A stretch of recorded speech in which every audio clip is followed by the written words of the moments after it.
Selamat petang, salam sejahtera. Terima kasih karena bersama dengan saya di Nazilin Unity Channel.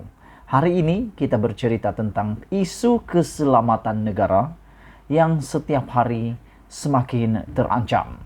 Hari ini kita dikejutkan lagi dengan satu isu di mana isu yang berlanjutan seperti tidak ada jalan penyelesaian apabila sekali lagi Malaysia dicerobohi etnik Rohingya.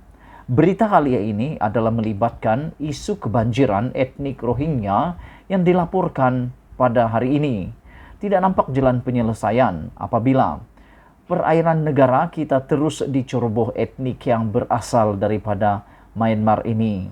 Terbaru, sekumpulan 30 orang etnik Rohingya memberi alasan terpaksa merapat bot mereka ke Pulau Lima di Langkawi selepas mendakwa kehabisan minyak. Sebelum kita teruskan, berita yang amat menyakitkan kepala ini, mari kita ulas dulu. Agak-agak kenapa Rohingya suka sangat datang ke Malaysia? Pada pendapat saya, antara sebab Rohingya suka sangat datang ke Malaysia adalah kerana di Malaysia mereka sudah mempunyai mungkin saudara mara yang telah pun berada di Malaysia. Kerana dalam laporan dikatakan setakat Mac 2022 seramai 103,810 orang pelarian yang telah berada di Malaysia adalah beretnik Rohingya. Jadi ini bermaksud apabila saudara mara mereka sudah ada di Malaysia, besar kemungkinan keluarga yang juga ada di Myanmar akan turut melarikan diri ke Malaysia. Menjadi persoalan adalah, mengapa mereka melarikan diri? Mengapa Myanmar membiarkan mereka melarikan diri? Adakah kita sanggup Malaysia ini menjadi tempat buangan orang-orang Rohingya? Padahal negara asal mereka sendiri tidak peduli lagi dengan mereka. Adakah kita akan membiarkan hal ini berterusan? Kerana di dalam isu setahun, 2 tahun yang lepas, ketika pandemik baru bermula, saya masih ingat, saya pernah membuat konten ini apabila rakyat Malaysia mula meluat dengan sikap orang Rohingya pada waktu itu.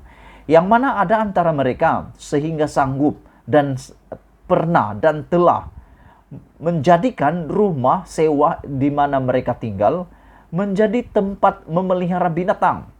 Ada yang pelihara ayam, ada yang pelihara kambing. Yang paling mengejutkan, aku rasa lucu pula mengingat isu ini 2 tahun yang lepas, apabila dibuat serbuan untuk membuat suntikan vaksin di kawasan tersebut, orang-orang Rohingya ini didapati dan kedapatan memelihara ayam dan kambing di dalam rumah kediaman mereka. Itu baru sikap, sedikit daripada sikap mereka. Mereka jadikan kawasan penempatan mereka itu seperti kadang-kadang kata orang penduduk di sekitar itu 2 tahun yang lepas, mereka seperti bermaharajalela di kawasan itu. Bahkan ada sudah yang cukup berani menentang dan membuat kacau di kawasan tersebut. Ada juga yang mengatakan bahwa kalau kamu masih ingat, ada satu kali isu itu di mana ada rusuhan pernah berlaku kerana rakyat Rohingya ini menuntut hak dan kebebasan serta keistimewaan. Ini semua gara-gara mereka ini memang melarikan diri daripada negara asal mereka. Yang menjadi persoalan adalah mengapa mereka ini menjadi pelarian daripada negara mereka. Walhal yang kita tahu, Myanmar tidak ada perang. Kenapa mereka pergi ke Malaysia? Dan persoalan seterusnya adalah, berapa banyakkah uang yang telah kita laburkan untuk membantu mangsa-mangsa pelarian ini? Ada sekali juga isu, masih saya ingat, apabila pelarian ini mereka menghampiri perairan ataupun pantai daratan Malaysia, kerajaan kita cuba mengusir mereka, tetapi NGO dan beberapa badan kebajikan yang lain menuntut hak asasi.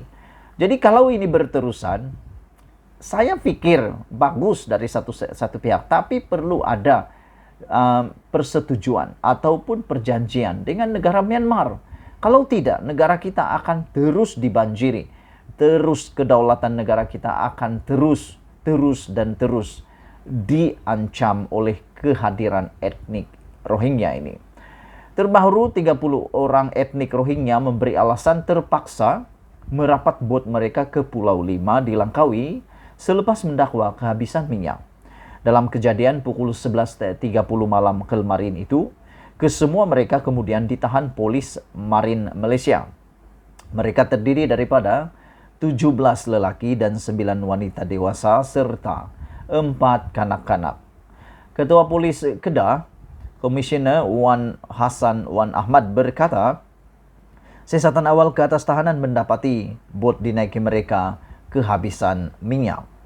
Mereka mendakwa bukan nak masuk Malaysia, tetapi beri alasan terpaksa merapat ke perairan Malaysia kerana minyak habis, kata beliau. Minyak habis ini boleh diterima, tapi sangat subjektif. Sangat-sangat subjektif.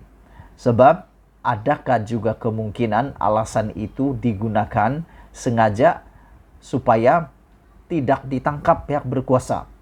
Yalah, banyak cara kan, mana tahu menghampiri perairan Malaysia dibuang minyak supaya habis, kita tidak tahu.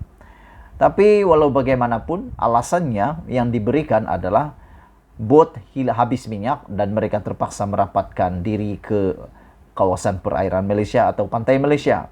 Kata beliau, kawalan di perairan negara akan terus diperketatkan daripada kegiatan jenayah rentas sempadan. Sebagai rekod, sehingga Mac 2022, Malaysia mempunyai 182,000 pelarian dari 50 negara. Wow, aku baru tahu hari ini, rupa-rupanya Malaysia ini mempunyai begitu ramai pelarian di dalam Malaysia. Nampaknya Malaysia ini cukup baik hati. Aku banggalah tinggal di Malaysia kerana mempunyai kerajaan rakyat yang cukup baik hati, sanggup menerima 182,000 pelarian. Tapi bila dipikir balik, 182,000 ini, kalau di budget kira, berapa agak-agak kos mereka sekiranya mereka bertahun-tahun di negara kita. Dan lebih menghairankan kita, mengejutkan kita adalah daripada jumlah tersebut, Myanmar mempunyai 156.110 pelarian dengan 1.300 pula dengan 103.810 orang adalah daripada etnik Rohingya. Wow, ramainya 100.000 orang Rohingya sedang berada di Malaysia. Persoalannya, lepas ini apa nak buat dengan mereka? Terus dibiarkan di Malaysia atau hantar balik? Sebelum kita berpisah, sila tinggalkan komen Anda di ruangan komen Anda, dan berikan pendapat Anda tentang isu kedaulatan negara kita ini. Selamat Hari Raya. Maaf zahir dan batin. 00. Kita jumpa lagi. Bye-bye.